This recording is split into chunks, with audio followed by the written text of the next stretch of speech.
2015, an elite DFS Army Commando unit formed to bring high-level DFS strategy to the masses. Today, aided by DFS sharks and lineup sellers alike, they continue their quest to turn Joe into DFS pros.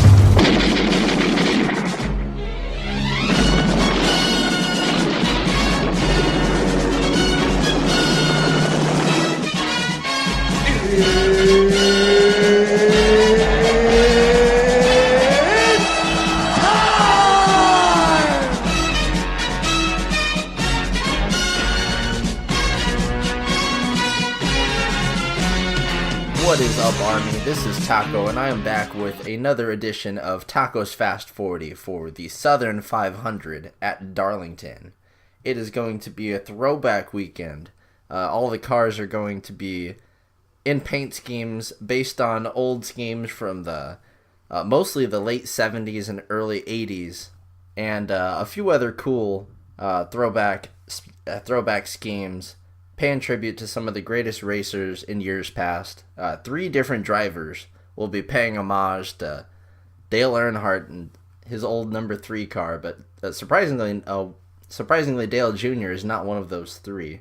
It'll be Ryan Newman, Austin Dillon, and Jeffrey Earnhardt, who will be sporting the old Dale Earnhardt Sr. looks from way back in the day. But someone who will be supporting their daddy's colors is Mr. Chase Elliott, looking fine in that Bill Elliott throwback scheme of the light blue. It's, well, let's just say it's going to be a fun race to watch. It always is. Darlington's always a really fun one on the schedule. Getting ready for the chase, which is going to be a lot of fun. There's going to be all sorts of scenarios over the next few weeks, as with all these mid-tier drivers getting wins like Casey Kane, Austin Dillon, Ricky Stenhouse, and Ryan Blaney, guys like that. It's caused a real scramble among some of the elite drivers, so we'll be able to see how that goes over the next few weeks for guys like Logano and Boyer and Kenseth. But before we go any further, gotta remind you that this episode of Taco's Fast 40 is presented to you by DFSArmy.com. Come check us out at DFSArmy.com. We've got tools for every single daily fantasy sport out there. I mean, every single one. We've got content coming out for WNBA. I've been doing some esports stuff as the World's Tournament comes closer and closer, and the LCS championships are this weekend and next weekend. If it is a sport that's covered by daily fantasy, then we are on that. So if you check us out at DFSArmy.com, you can see all the cool stuff that we've got, and you can have access to all of it, including the VIP Slack chat and the Domination Station lineup optimizer, which is going to be very important this week for NASCAR, as the Dominator settings are going to be absolutely key, as you will definitely need those at a track like Darlington with all these laps. So check us out at DFSArmy.com. Peruse through all of our tools and use promo code TACO on sign up for a lifetime 20% off, which will be really nice as the NFL season is about to start. We've got you covered for season long and daily fantasy. NFL, that is the best part of our site for sure. Everybody loves NFL, and I love NFL too, because the beginning of the NFL season means that you get all of your fish just pouring in for NFL.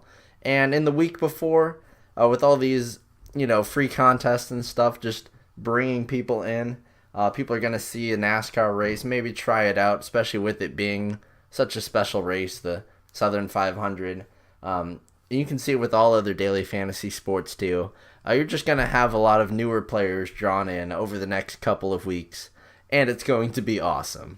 So you definitely want to be prepared. Check out the premium cheat sheet at DFSArmy.com. I've got everything broken down, ready for this race. And before we dive into the field here, let's take a look at our positional scoring summary, because it's always key week to week. And this week, the breakdown, it's a little bit different than normally, where we'd usually see just sort of average fantasy point output, sort of just cascade gradually as you go down in starting position. But this week, the data is very clear that you need the pole sitter here.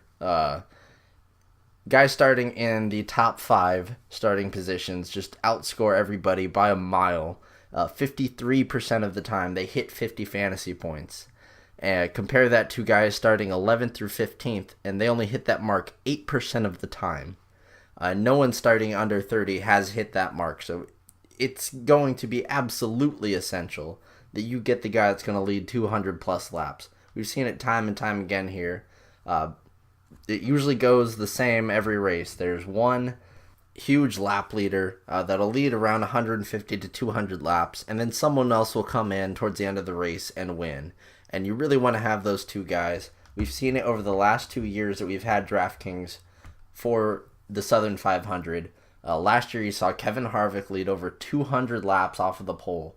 Ended up finishing in second to Martin Truex Jr., who only led 23 laps, but racked up enough fastest points to score almost 100 fantasy points and pretty much be a must-play kind of guy. But not nearly as many points as Harvick. But with Harvick having 118, Truex having 81, Kyle Larson having 78 fantasy points, you really needed all 3 of those guys to have success last year. And this is a pattern that we see throughout the years. You've got one guy who's going to score over 100 fantasy points. The year before, that was Brad Keselowski leading 196 laps. But then the fastest laps, which are more important than lead laps, people always forget about this. Fastest laps are worth 2 times as many points as lead laps, and those are kind of spread around a little more, and just your faster cars in general are going to be accumulating those. And that's why your mid-tier options and your value options just really aren't going to be scoring a ton this week, just with all of these laps. Not quite as bad as Bristol, but it seems like there's even less variability here than Bristol, as the DNF rate isn't nearly as bad, and there isn't nearly as much variance. This is a track sort of like Phoenix, where it is very predictable, and you pretty much know that the best drivers are going to be up in the top 3 or 4 all race long, and they're going to be hoarding all the fastest laps to themselves. And it's just all about getting these guys. So this week for the domination station, you want to set it up to, right now I like having it set to at least 2 dominators. Maybe mix that in with a few 1 dominator lineups, but I don't want to really set it to at least 1. And that's just because of how qualifying is. The top 4 guys in qualifying are by far the 4 best drivers in the field. And you're going to want to have 2, if not 3 of them in like every lineup. That's just the way it works out this week. To break it down with Vegas odds, Harvick had 8-1 odds, but that was before he won the pole. And the pole sitter here is averaged 93 fantasy points since 2012. And we don't count the 2011 race here, similar to Pocono's race last year, where it was rained out in the middle of the race, and Regan Smith actually ended up winning. So very similar to Buescher's win at Pocono there. So kind of skip over that year. And then the year 2010 and back is just a little bit too far to really care about, but the 2016 to 2012 mark there is what I used for the averages this week. Got rid of DNFs as usual, but it's a pretty clear trend here that you don't see anyone outside of the usual top dogs here finishing in the top 3 or 4 spots. And there's really no one, like, there are no value guys down at the bottom that have ever had any real sort of success here. This is a 1.3 mile intermediate track, so it's very unique. It's the only track in between the 1 and 1.5 mile mark, but it will play a little bit more like a 1.5 mile track than a 1 mile track like Dover will. But it'll kind of play like a hybrid of the two. I mean, we saw Truex win this race last year. We've also seen him have success at Dover and all that. And not saying it's exactly like Dover, because it is shaped differently, and it's a little bit bigger. This track actually has a very unique shape. It's kind of egg-shaped. Turns 1 and 2 are a lot wider and broader than the more narrow turns 3 and 4. So it sort of just looks like I don't know a good way to explain it. I guess instead of just like a squarish oval, it's more like a trapezoid. um, Nonetheless, it's a very unique race. We only race it once a year, so we only have half the data that we have for most tracks that are raced twice a year. But this is a very special race. You would consider this to be up there with the Talladegas and the Bristols as far as importance. So we will have a 40 car field once again, and one of the drivers starting 39th, I do believe, is not on DraftKings, so it's only a 39-person DraftKings field. But that doesn't necessarily mean place differential is in play all that much, at least for the survivors. I would really stay away from using a lot of backmarker guys, as they're just going to get lapped, and there's just not enough attrition at this track to really warrant using them, and they have never had any success. They average 20 fantasy points starting 31st and back, and only 17% of the time they've hit the 30 fantasy point mark. They have a real low ceiling compared to what we see at other weeks, but the 16th through 20th starting position seems to hold the most value outside of the top 10, and it's not really even close. The 11th through 15th starting position very obviously looks like the spot you want to avoid, and that's pretty much the case most weeks. That's usually the dead zone, but this week it is certainly the dead zone, as first through fifth starting position average 51.8 fantasy points, 6th through 10th would average 43.7 fantasy points, while 11th through 15th only averages 27 fantasy points. Compare that to 16th through 20th. They average 33.9 fantasy points. So just avoid drivers starting in that area, and I can assure you that there are no interesting plays this week from that starting position. But onto the field here. This week we get to start by talking about the four best drivers on the track. There's no Kyle Larson starting last, or guys like Harvick and Kyle Busch having, just mid-pack qualifying days. No, this was probably the first week all year long where for sure the front guys, the guys starting in the very front, are the best racers. And with how this track has done historically, you just want to pile onto them. And I knew before practice or qualifying or anything that the guy I was going to pile onto this week was Kevin Harvick, and now I know for sure I'm piling onto him. He's almost certainly going to be my highest owned play. I know that he has the three best drivers in racing this year by a mile right behind him. But Harvick is so good with the lead, just so incredibly good. When he gets a pole, you saw it earlier this year at Atlanta, you're not going to pass him. It doesn't matter who you are. He has not had the lead much this year, honestly. He's only led 540 laps, but that's not a lot for Harvick compared to the 1,300 of Martin Truex Jr. and Kyle Busch, but he just hasn't had the opportunity to be out front. He actually has the most lead lap finishes of anyone in NASCAR, followed by Kyle Busch and Jamie McMurray. So he's crashed the lease of anybody. Really safe. Almost has the most top 10 finishes if it weren't for Martin Truex Jr., who is just a beast. But man, you can't forget about the fact that if you asked anyone who the best driver in NASCAR was last year, you were going to get either Kyle Busch or Kevin Harvick as an answer. The year before that, there was no question. The best driver in NASCAR was Kevin Harvick. He may not be the best driver in NASCAR now. I think Truex might have eclipsed him. Man, we just saw this thing. I should know how to say it by now.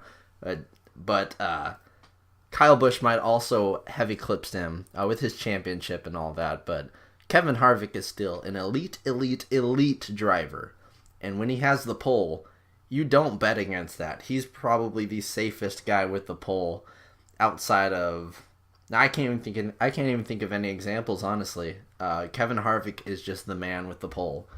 We saw that exact scenario play out last year, where he led 200 laps. And then back in 2014, he also led 214 laps. or no, that was last year. 2 years ago, he led 238 laps with 77 fast laps, won the race, and was 1.1 driver rating away from the perfect driver rating. This is a track that he has historically always dominated. He's finished in the top 5 the last 4 races here. Dude's a beast. I really wish he was all alone, but then of course everyone else would be on him. Maybe this is a bit of a blessing in disguise because people are going to perhaps fade him for the likes of Kyle Busch, Kyle Larson, Truex. I just think that at least the first 50, if not the first 100 laps, are auto-locked for Kevin Harvick. Now, does that mean that he is a lock? No. I mean, anything could happen. I'm not going to play him 100% or anything like that. I project he's going to be around 40% owned, and I'm going to play him in around 60 to 65% of my lineups, just to give you a sense of how much I like him personally. You could go a different route if you want. You could completely fade him and hope that Truex beats him on the outside or Kyle Busch bullies his way past him or something. You can do that, but I'm personally not doing it myself. I think Harvick is for real. He's only $9,700, $1,000 cheaper than Truex starting outside of him. And Harvick gets the preferred groove on the start, along with the first pit stall that is going to be crucial. He does not have the pit worries that he had all of 2016. He's been very good in the pits all year long. Has not been getting penalties. I think Harvick is safe, even if he only leads the first 50 laps or so. He's going to be in the top 5 all night long, and he's going to be collecting fast laps. In final practice, he was only surpassed by Kyle Busch, who was just the practice god. He not only won the pole, he won every stage of qualifying, and we haven't seen that recently. Usually they're kind of going back and forth. His car is amazing. 5th fastest in the first practice as well to go with his second fastest in the second practice. And man, that rhymes too much. But yeah, Harvick, absolutely love him this week. He is my guy. Now right behind him is Martin Truex Jr. He has been the definition of cash money play. Play him every week no matter where he's starting at. He is not going to be as popular this week, I would guess, just because I think that the average NASCAR driver or NASCAR DFS player is probably going to lean Kyle Busch. He was fastest in final practice, and I think that's gonna be what pushes him over the edge a little bit. Truex was not very fast in first practice, but he was 4th fastest in the final practice there. His Vegas odds are 4-1 compared to Kyle Busch's at 3.5-1, but that was before qualifying. He does have a very good history here, never really finishing outside of the top 12 outside of a crash in 2014. As for me personally, I'm going to be using some Truex. I mean, I think for me, he is equal to Busch and Larson, and honestly, the order of those 3 pretty much make them equal, because Truex has the best chance of sticking around. The 2 Kyles, Kyle Busch has a little bit better of a chance than Larson, but Larson, starting 4th just gives you that little tiny extra bit of place differential. But you gotta like Truex here. It's just that you're going to want to use him just in combinations with Busch, Larson, Harvick. Like I said in the beginning, every lineup you're just going to be grabbing 2 or 3 of those guys, and then maybe sprinkling in one of the Hendricks guys, because all those guys qualified, towards the back this week, and then just 3 punts. A lot of the punts are going to be the same, but we'll get to that later. As for Truex, I think he's going to go under-owned compared to Harvick and Kyle Busch, but he is going to be higher owned than Larson. That is my best guess. He's $10,700, which is expensive, but if he does lead any sort of laps, he's going to be mandatory. Don't fade the guy. Fading Truex Jr. is just a death wish in NASCAR. If you do that, he will lead 200 laps in your face. And this track is just way too close to a 1.5 mile track for comfort, and you know that at a 1.5 mile track with Martin Truex Jr., you just play him. So I like Truex probably as my second favorite play with to go along with Harvick there. And then Kyle Busch. Let's get to Kyle Busch here. He's $100 cheaper than Martin Truex Jr. and starting a spot back. Like I had said, fastest in final practice. Wasn't too hot in the first practice, only coming in 15th fast, but he was 4th fastest in 10-lap speed. He finally got his win. Finally this year. He had looked like he had won the last 5 or 6 races, and something had always happened to him at the very end. Pit penalty, just an untimely caution, or what have you. Kyle Busch is probably the best short-term NASCAR driver. That's pretty fair to say. You had those 3 poles in a row where he just dominated. Has led laps pretty much every single race. Outside of Harvick, he probably has the best chance to lead laps, but I'd say that Truex has a better chance of finishing in the top 3 or finishing the race. You know what I mean? Kyle Busch is the more aggressive, more GPP kind of play here, but it's not like any of these guys are going to be low owned. Kyle Busch is going to be pushing 40% ownership. I'd guess right around Harvick. He's never finished worse than 11th here since 2009, and that was a crash, and the year before that he won. So he's very steady here. Has not dominated a ton recently, but when he has dominated in the past, he's led tons of laps. In 2013, he led 265 laps en route to a 128-point fantasy night, which is insane. If they had DFS back then, you would have absolutely had to have him to even hit the cash line.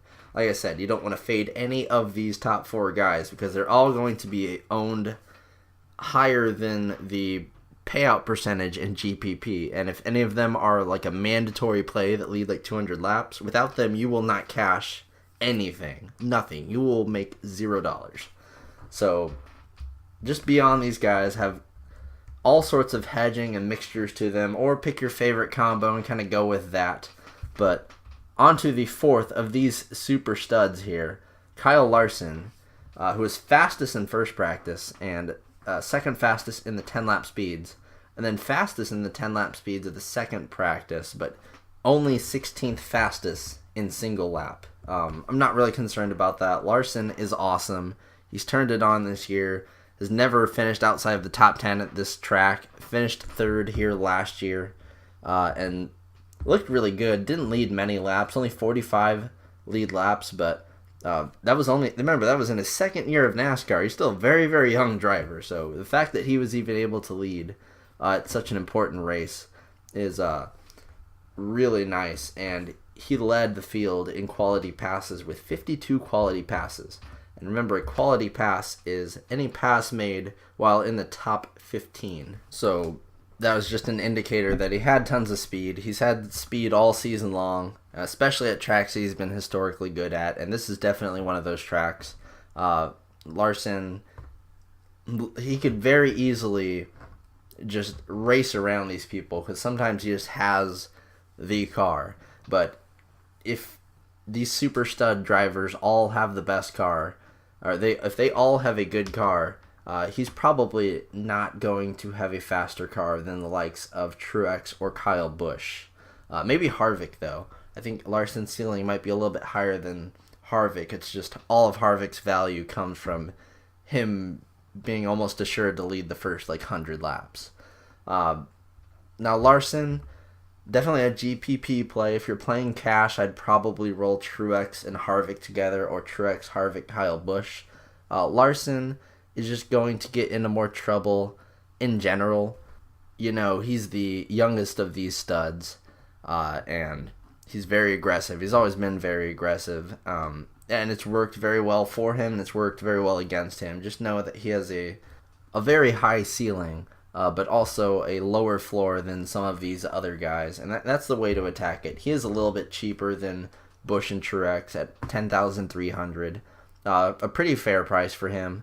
I'd say they got the pricing down very well this week. I think with the week off, I think that they just looked into the salaries and made some adjustments. I know some guys are cheap, like Harvick, Jimmy Johnson, and Logano, but those guys have had some legit concerns and low ownership, which and I just feel like this week is a very balanced week, especially for them having salaries out before qualifying and with nothing really that weird happening in qualifying. But Larson, he's going to be the lowest owned of the four, so maybe get on him for that. But if you were going to fade any of them, I would start with Larson and then maybe consider, Truex, Busch, Harvick, or them. But for me, he's on the outside sitting in with these four. But his practice times and just his awesomeness has shown that he's going to be in contention. He's going to be right there all night long, and he could strike out of nowhere. Now, as for Kyle Larson's teammate, Jamie McMurray, starting in 5th, 8,500, pretty much the same thing I say about him every week. He qualified too high, and he never leads lap. He never dominates, ever. And it's just the same thing with him this week. I'd avoid him. I wouldn't play him at all because he has no chance to pass those four guys. Absolutely none. Brad Keselowski starting 6th. He's cheap this week at 9,200. Very cheap for him. I think he does have a chance to pass some of these guys, but it's going to probably be more based on play calling than anything, or extending a fuel run or something like that. That's always been him and Paul Wolf's calling card for the 2-car. He does get a lot of fast laps, will lead laps. He's definitely dominated a ton more than Logano, who's obviously struggling. And Keselowski has showed decent speed this week, 3rd fastest and 6th fastest in the 2 practices, and 4th fastest in the 10-lap speeds as well. He's looking pretty good there. He's definitely going to come with very low ownership because he's in a dominator spot, and yes, it is very hard to see him overcoming the likes of Larson, Busch, Truex, Harvick on merit alone. I just think he's more likely to take a different route to leading laps and all that than Larson and Busch and all that. It's going to be, late pit strategy or something. That's just his forte. It's what he does. He has 11 top 5 finishes in the NASCAR season so far, and that's more than anybody else. So don't forget about Kaz. Don't sleep on him. I know Penske hasn't been super dominant lately, but Brad is still the man, and at 9,200, you're going to want to play him in some lineups with guys like Harvick and Busch and all that.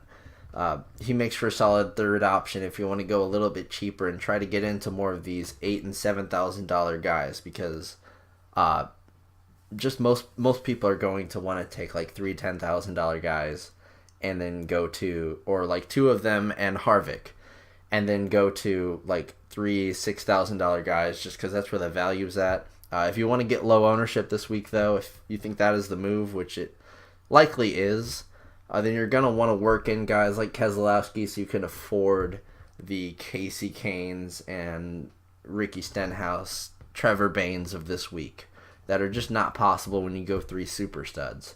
Is it a better strategy than going 3 super studs? Probably not. You would be banking on one of them getting a pit penalty or crashing or something, but that does happen. It absolutely does happen. But low-owned Kaz, I'm always a fan of that. Just hard to see him overcoming these circumstances. Kurt Busch is starting 7th, $8,200. Very cheap for him. I wish he was starting farther back. He was a guy I was eyeballing coming into this week. I had been looking a lot better. Very good last week. Very good in practice as well. 3rd fastest in 10-lap speeds in both practice times. He's just starting up too high. No more 20th starting position Kurt Busch for you.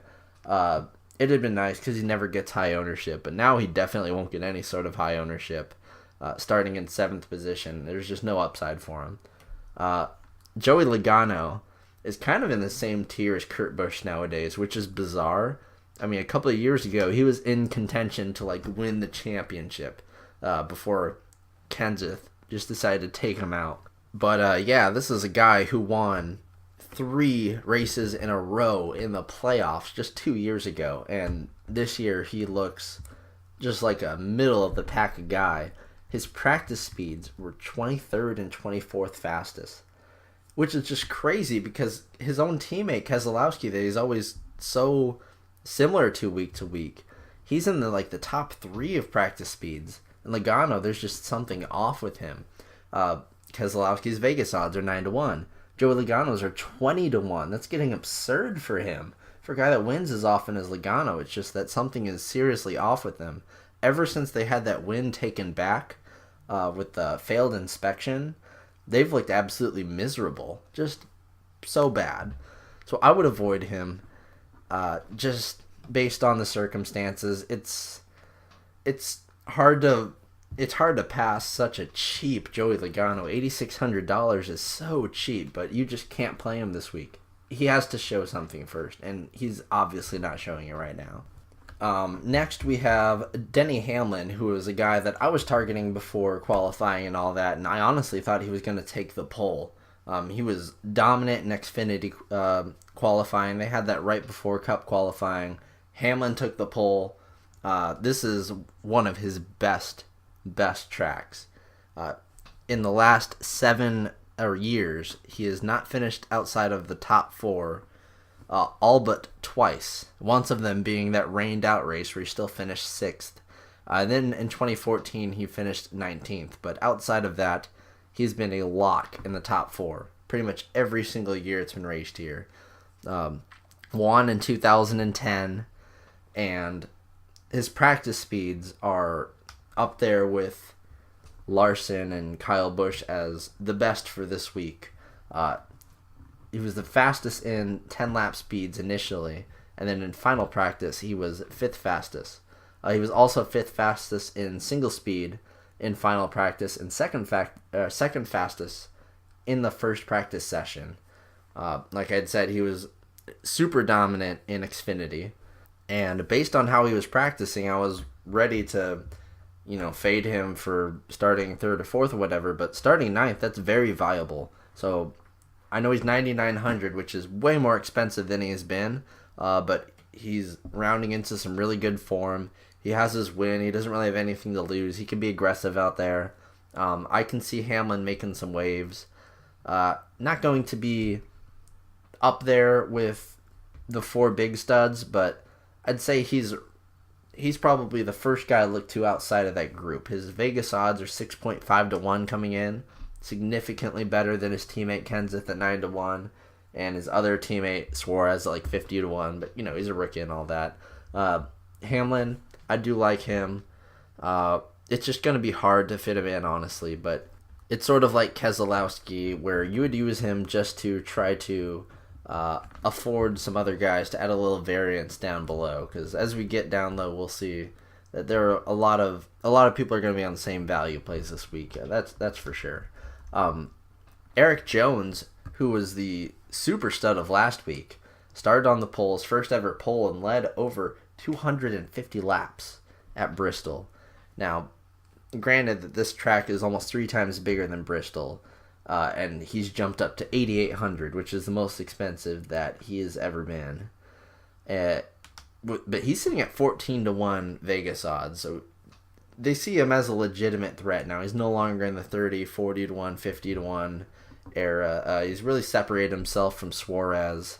The concern I have with him this week is the 10th starting position isn't terribly great for 8,800. It's going to be really hard to play him over guys in a similar price range that are starting way farther down back, like Chase Elliott and Jimmy Johnson. And his second practice was abysmal. 28th fastest and almost dead last in the 10-lap speeds. So because of that, I'm not going to get too into the hype of Eric Jones. I think he's going to be a popular name after last week and garner some ownership. Although it's really hard to see someone in that price range really get too high of ownership just because of the $10,000 guys being so crucial this week.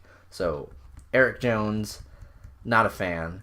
Matt Kenseth starting 11th at $9,500. Very fair price. He's done well here. Won in 2013. Has had some good finishes since then. And has been rounding into form a little bit, sort of like Hamlin. Started off the season so bad. He looks a lot better now. He still does not have that win and you know he's going to be super thirsty for that win. He's going to be trying his hardest along with Logano out there. But he's been blocked all season long, and he's really going to be blocked this week with the huge batch of names that are up there. And we've seen Kenseth in contention over the last few months, and he's had the fastest car on a couple of these tracks. At a 1.5, though, it's going to be really hard to see him jumping the likes of Kyle Busch and Kevin Harvick at a track he's good at, and Martin Truex Jr. especially. So his upside, I think, is capped. I don't really think he can dominate. Kind of the same thing I say about him every week, but starting 11th, he could finish 3rd. That would probably do you. He would just need to be getting more fast laps, and a lot of the fast laps have been going to Hamlin as of late, actually, but Kenseth has more fast laps on the year. He also has more lead laps, as he's had a race where he was on the pole. Can't remember which one it was. I think it was Kansas maybe, but he was on the pole, and he led a good chunk of that with some fast laps. I think that might be it right there. But Kenseth starting 11th, $9,500. We should assume some low ownership here with him for sure. So if he does somehow end up dominating, which he could, he's not Jamie McMurray out there, that's for sure. He is a JGR veteran trying to prove himself and get into the chase. Doesn't have a ride for next year. He wants his value to be as high as possible. So you know he's giving it 110%.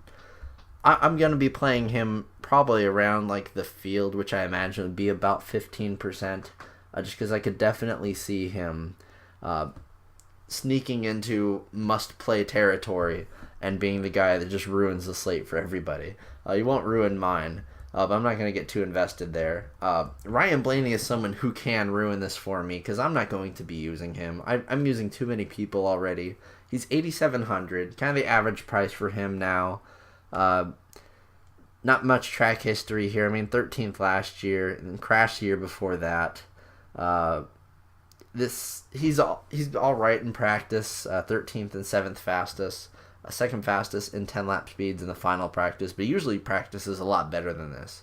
You see him fastest in practice a lot because he really does have those hot rod laps, but they don't usually pan out to success. And a couple of weeks ago, we saw him being surprisingly chalky and didn't turn out as the best play.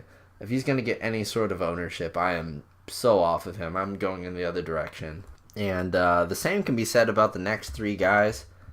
No real point in playing them here. Austin Dillon starting 13th at 7,400, just starting up way too high. I know he's finished 12th and 11th in the last 3 years here. It's just going to be hard for him. I don't see him leading any laps. I don't see him getting more than like 1 or 2 fast laps. I mean, no point in playing him. A guy that's always over-owned because of his wins at Bristol, or not Bristol, but his wins at their stricter plates this year, Daytona and Talladega. Ricky Stenhouse Jr., $7,300. I am so not on him this week. Starting 14th, he always brings in way too much ownership, way more than he's ever really needs to be. And it's not like you'll see him at like almost 20% ownership when he's starting like in the teens, and he's starting in that awful spot 10th through 15th that you just want to avoid. So this whole area, really, I don't care about any of these drivers. I'll probably avoid almost all of them outside of Matt Kenseth, maybe a sprinkle of Eric Jones, but really, you can avoid this entire area completely, and you will be all right. I promise you, none of these guys are going to dominate, except for maybe Matt Kenseth, and that's it. Stenhouse, no. Save him for a plate track, I guess, because I guess that's where he does well. Here, not so much. Eric Almirola, starting 15th, also just way too high for him. I love Almirola, and this will be the first week in a long time I don't play him, but he qualified very well this week. Will not be playing him. And that leads us to Clinton Boyer at $8,400, starting 16th. He's really kind of rounded off his form recently. He's just kind of chilling, like McMurray style. You know, he chills in the top 10. Well, Clinton Boyer just kind of chills in the top like 10th to 15th area. Starting 16th is like all right. $8,400 is a decent price. He had been a little more expensive recently, but they were at some tracks that he was really good at. He hasn't done anything at this track in a decade. No top 10 finishes at all.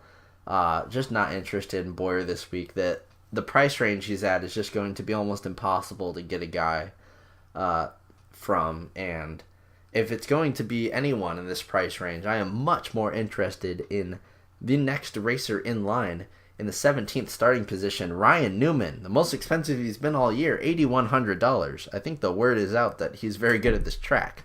And he is. He has 6 top 10 finishes in his last 8 races here. And he was top 10 in first practice. He was 10th fastest, 15th fastest in second practice, but 7th fastest in the 10-lap speeds. Has been racing very well. A couple of top 10 finishes in his last 2 outings. Ryan Newman is someone who is going to start in the front half of the field, and he'll basically never go backwards. He's just going to stay supplanted right there. And based on his track history here and all that, he's just going to be someone that's going to quietly work his way into the top 10 and just chill there for the rest of the night. I would hope, and I think that's going to be good enough for Newman here. Starting 17th and finishing 9th, I think that'll do you at $8,100. So I'm on board with Newman this week. He does have top 5 upside perhaps. He has a few top 5 finishes here in years past, but one of them was at that rained out race. But people see that he's starting 17th and probably avoid him. That he's finally in the $8,000 range, and people will be like, what? He doesn't belong there. He's a $7,000 guy. While that may be true, that is just going to keep his ownership on the low end and make him a very viable play for me this week. I'll go overweight on him for sure. A guy I wish I could go overweight on, but really can't, is Jimmy Johnson starting 18th. $9,100 is such a fair price for him. If you want to make him a big part of your play this week, if you think this might be a 2-dominator sort of week, starting with 2 of the studs, and then Jimmy Johnson is going to be a really solid way to start a lineup. Or you could even take Chase Elliott starting in 20th there. They're kind of interchangeable. But Johnson has, what a surprise. Johnson has a good track history here, just like every track, because he's the best driver of our generation. Most recent win here is back in 2012. He did crash last year and had a really crappy performance back in 2015, but before then, there's pretty much just top 5 finishes for Jimmy. That's how he normally does. He's good on 1.5 mile tracks and also good at short tracks.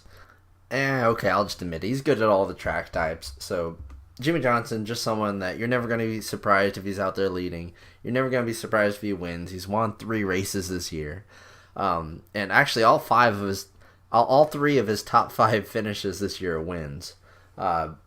Just throwing that out there. I know he's been struggling a lot lately, and Hendrick has been struggling just overall.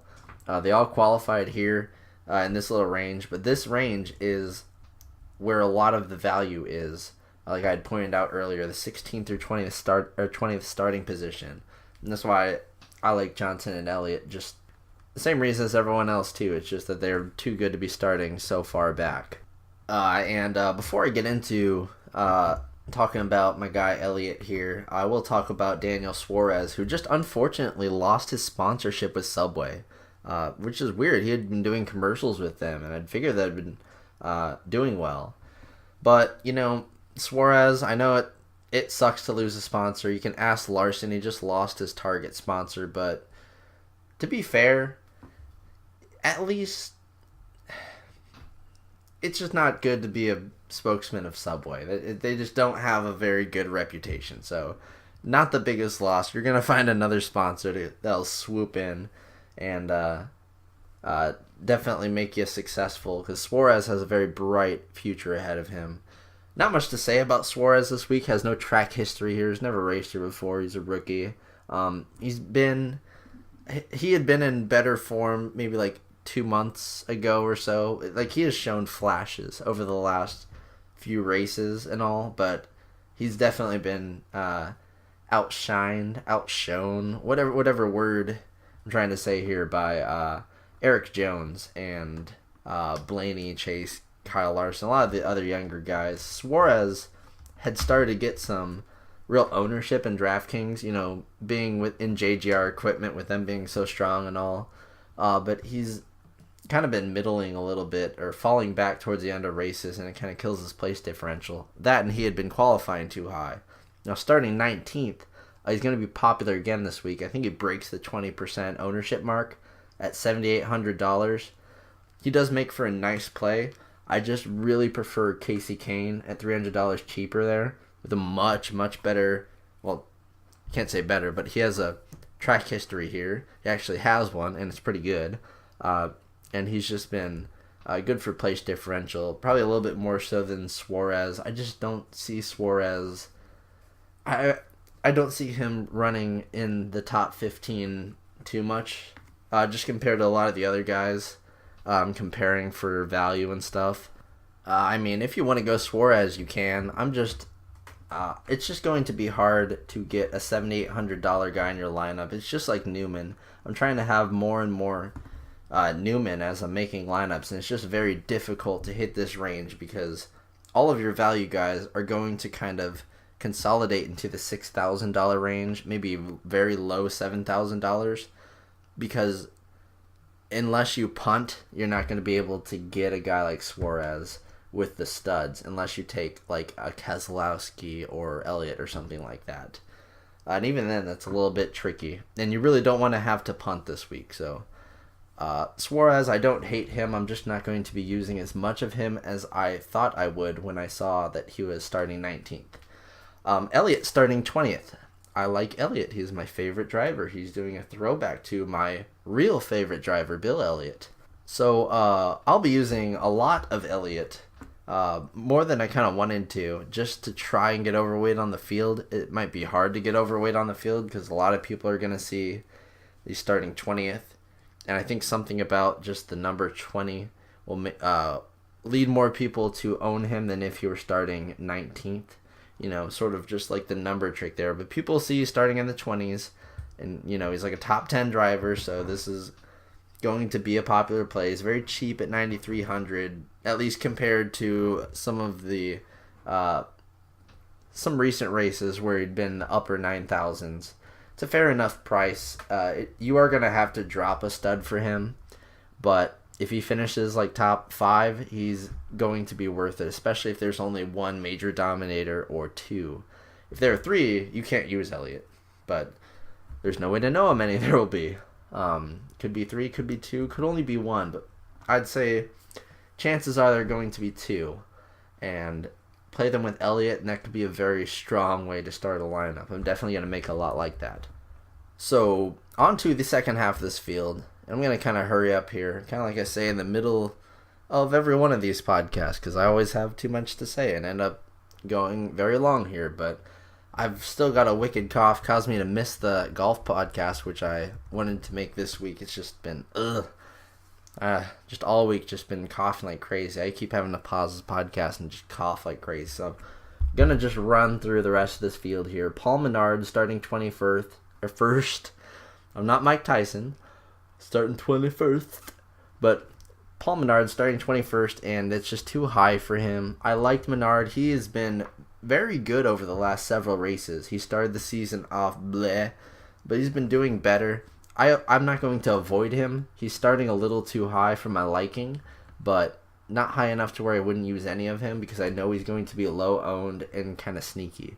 Did finish 16th here last year, but past that, no real good track history.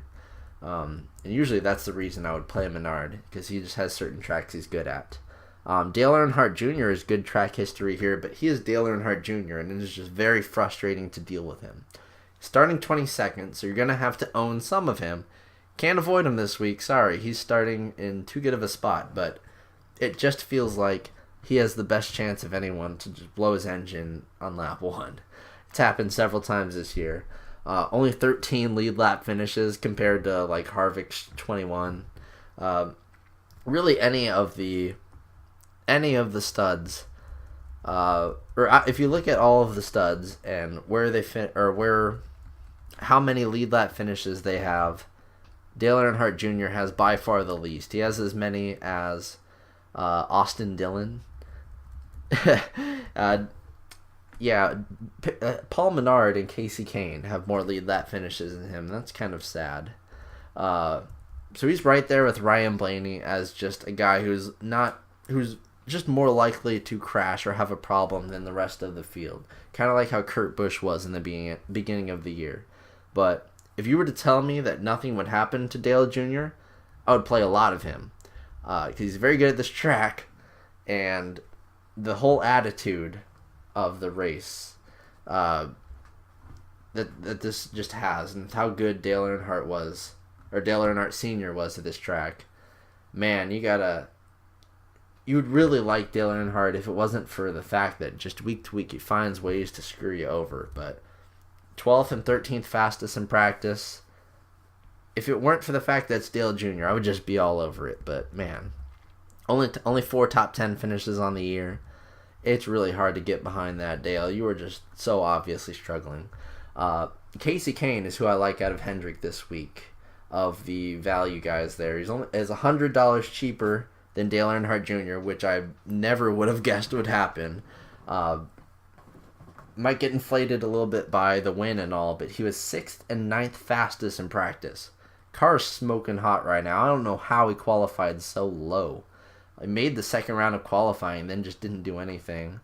I guess I don't know. Just it's a little bit concerning that he couldn't do really anything in that second round of practice. Maybe just put a bum lap out there and didn't want to waste any more tires. I don't know, but I do like Casey Kane here. 7th at this track last year, 12th the year before that. In 2014, he crashed, unfortunately, but in 2012, finished 8th. In that rain-canceled race, finished 4th. Good history here. Good, very long-term history at this track. And he's sort of like Kenseth. He doesn't he actually does have a ride for next year. It's going to be the 95 that McDowell is driving. We just heard about that this week. So that could change some dynamics as well. And we'll get into McDowell later on in this pod. But Casey Kane, he's going to be hungry. He's going to want to prove something at a track that he's very good at. And really just his practice speeds are the reason that I'm playing this guy. Top 10 both practices, starting 23rd. That's really nice for a $7,500 guy. I'm all about that. Trevor Bayne is starting 24th. He's never finished this race, so that's something to be a little bit wary of. He's finished dead last and 35th at this race here in 2 tries. Not too hot. At $7,100, he's cheaper than his teammate Stenhouse, and he'll probably be lower owned despite starting 10 spots behind him. Bayne does like to bring the pain, as does Kane, from time to time, but he does have 16 lead lap finishes. That is a better mark than Kane, with only 14. His crashes just so happen to be on weeks where he's like chalky and everyone's on him, so people have a real bad taste in their mouth with Trevor Bayne. Now, granted, this is not a track that him or Stenhouse have ever been good at. Roush doesn't really have that much success here, unless you count the older days when Roush was a much, much better team. But I do like taking some shares of Bayne just to get off of some of the normal names that we're going to see as we get down into them here in the next few once we get down to the 30s, because that's where everyone's value plays are going to come from. But if you want to just be a little different, I do like Bayne just a little bit. His practice times were not anything impressive, but he could move up just as well as some of these other guys. Ty Dillon will be starting 25th. He just missed getting into the second round of qualifying, so he'll be starting 26th, and he's been doing very well over the last couple of months, usually finishing in the top half of fields. Problem is he crashed his car. He's probably going to go to a backup. He might fix it, but during qualifying he got into the wall, and that was that. So expect him to start in the rear, and even if he does start in the rear, you do oftentimes like guys starting in the rear. They're on very good teams that have really good backup equipment. With the Germain team, I know they're kind of associated with RCR, but they're still not. It's not. You can't get too excited over a backup car of Ty Dillon's when he was practicing 24th and 29th fastest to begin with. I mean, kind of an avoid situation here. That and he's 6,800. He's starting to get expensive. Might be more expensive than his brother Austin eventually.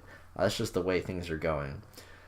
David Reagan was a guy who I was going to be on before he qualified 26th. That's just too high for him. Finally raising a price a little to 5,600, which is about, I guess, where he should be. The 1,000 to 1 Vegas odds don't help me with picking him at all. He was 20th fastest in the first practice, but then kind of flew back to earth and was 31st fastest in final practice. Starting 26th. Best case scenario is he stays where he starts. So I don't want to punt with him. I don't really want to punt anybody this week. This is not the week to be punting 6K and below. It just isn't. A value play that I do like, and this is going to be, I think, my main pivot off of some of the real conventional value plays down here, is Chris Buescher at $6,600, starting 27th. He raced this race for the first time last year, finishing 17th. He's been in very, very, surprisingly great form over the last month or two. Really has been kind of low-key good all season, and only 1 week has he garnered high ownership when he qualified almost dead last. Starting 27th, I don't see his ownership breaking 15%. I really don't. And he's going to be a key pivot off of the likes of Danica and AJ Allmendinger this week, who are going to be super popular. We'll get to them. But I do like Buescher a lot. 21st in final practice is really nice for the 27th starting position. I like Buescher. Use him. Don't use him often, but just use him as a good solid value play to work in and out of your other more chalky value plays. Matt DiBenedetto is starting in 28th, and he has a much lower upside than Buescher. He's at 5,700, but I guess if you're going to play anyone 6K and below, he's kind of viable. He's finished 26th and 25th here in years past, and he's been doing better than in the beginning of the season. He just has certain tracks he's good at, and I don't think this is the kind of track he'd be very good at. AJ Allmendinger at $6,300. He's starting 29th, and he's been doing this a lot lately. And he hasn't finished worse than 22nd in a very long time.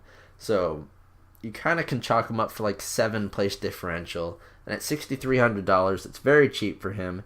He's Chris Buescher's teammate, so perhaps stack them both because they both appear to have some sort of speed. Allmendinger was 18th fastest in second practice and was very happy with the car because he didn't even take 10 laps in a row.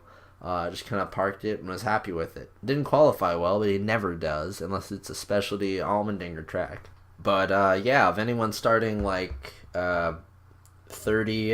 and back or 26th and back, it's just him and Danica that are not 1,000 to 1 in the odds. He's 300 to 1. Danica's 500 to 1.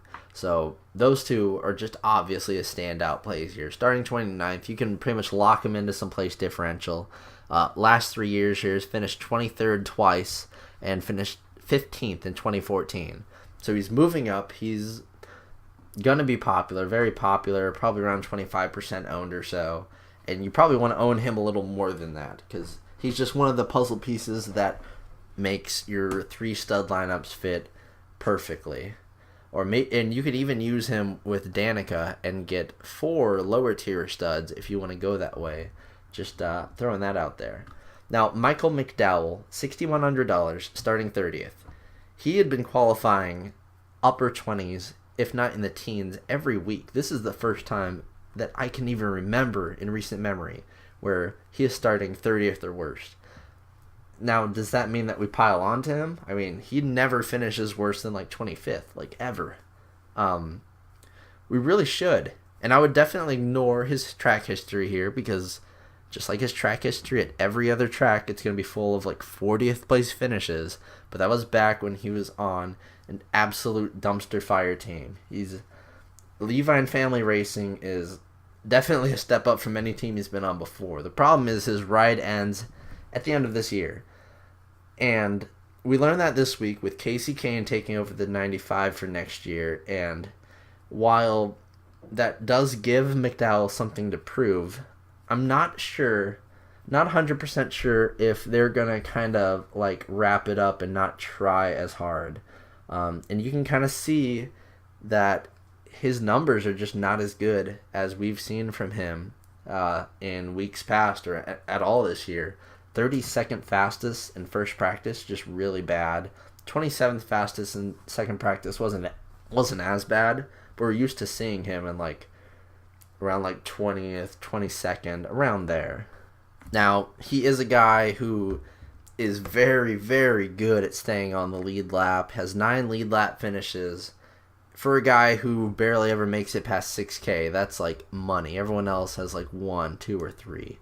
So I'm going to like McDowell, and I'm going to play him a lot. I'm just not going to play him as much as I would in this circumstance if it weren't for the news. That is going to just hold me back a little bit. This week will be very telling with that team and how they do. And so finally we hit the number 1 play on this slate as far as I'm concerned. I'm actually probably definitely going to own her more than anyone else in this field, and I've kind of given away who it was. It is Danica Patrick. I know I'm skipping Landon Castle and Reed Sorensen starting 31st and 32nd, but you can pretty safely ignore him. Maybe use, if you're going to use anyone under 6K, which I really recommend you don't. Castle would definitely be the guy. Just he doesn't have any real upside. So as far as I'm concerned, this is the main value play that you start the bottom half of your roster with. Danica Patrick starting 33rd. She is in a Stewart Haas racing car. Her teammate is on the pole. So the team obviously has speed. Her qualifying efforts are just, they're usually a lot better than this. You'd never see her in the 30s, really. You see her in the mid-20s. So that is a little bit concerning. 31st in first practice was not that great, but she was 12th fastest in 10-lap speed. And then 22nd fastest in second practice with 20th fastest in the 10-lap speeds. It's not great, but she obviously has a car that's head and shoulders above everyone else in her range, and she does have a tendency to sometimes qualify a lot worse than she practices, and when she does that, she usually works her way up the field pretty easily, passing the likes of Reed Sorensen and David Reagan and guys like that. So you're going to see her in the top 25 sooner than later. And with the car she's in, you've seen it several times this year, it wouldn't be surprising at all if she cracked the top 15 and finished on the lead lap. She has 11 lead lap finishes this year. So about half of the races she's in, she finishes on the lead lap. And at a track of this size, 1.3 miles, you're probably going to see a lead lap that features maybe like 18 to 19, 20 cars, depending on how many cautions there are. So Patrick is definitely someone that can get herself in that lucky dog spot and just kind of hang tight and have an alright finish. She crashed 2 years ago, but you take that away, her last 2 finishes here are 24th and 22nd place. Not the greatest. She definitely has better track history at other tracks, but starting 33rd, she's never going to finish that low. She's going to at least move up 5 spots. And at $6,200, she's definitely the safest bet to round out your roster and definitely the highest upside of anyone here. And since it's Taco's Fast 40, and we can actually call it Fast 40, we actually have a field of 40 for once. I have to go through the rest of the field just to say I did. Cole Witt starting 34th. Kind of like Castle if you're going to punt anyone that low. Witt, I guess, starting 34th might be all right, but he's raced here 4 times and has never finished better than 37th. Eek.